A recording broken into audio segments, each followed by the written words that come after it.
for the most part, It would have blocked my free move anyway, but paycheck away from living on the street. I don't understand. Like, it did not feel like 1.4 fucking seconds. Like, they are. I felt like their only hope is to go mega viral. So they have to write these crazy articles like American white male meltdown starts with Taylor Swift and ends with Justin Moan. Like, ends with this guy who beheaded his dad. And then they just got the very public meltdown in MAGA world over the pop star reveals a more dangerous, deadly toxicity embedded in our society.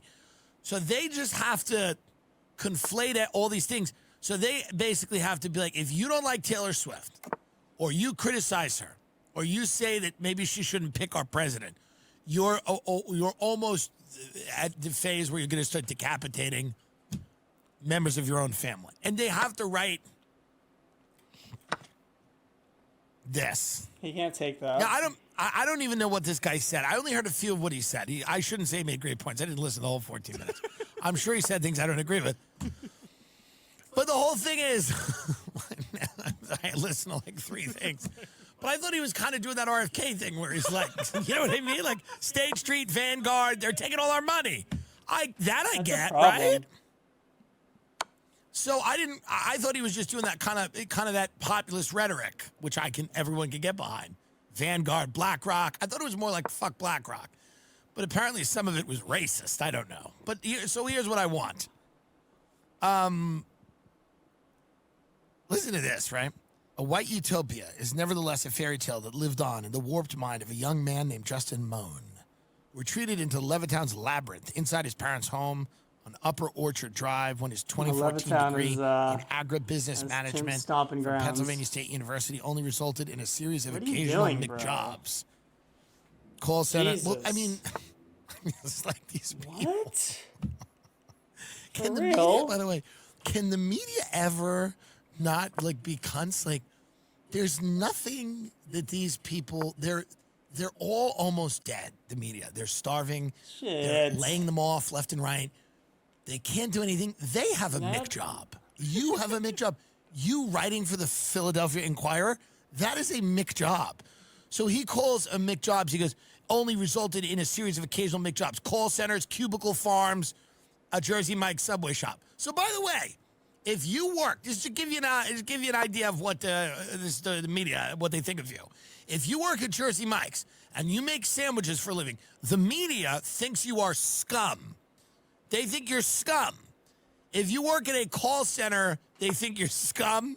And if you work at a cubicle farm, whatever that is, it's a data collector entry. So it's amazing.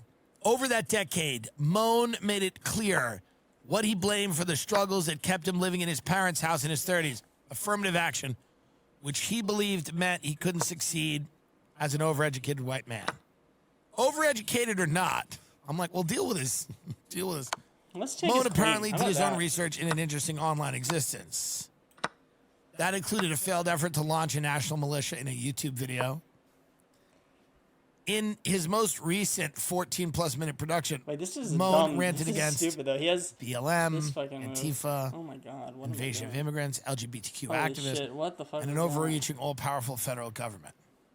Oh my God. So here's what. So you have schizophrenics are going to do crazy things because they are schizophrenics. My mother was a schizophrenic. She never beheaded anyone, by the way. Because I'm not saying that mental illness necessarily provides a justification for evil behavior. But I am saying that when your synapses are firing, but they're not quite linking up, and you don't have control, you have a mental deficiency and illness, you can get into some bad stuff. And this guy was a psychopath who cut his father's head off.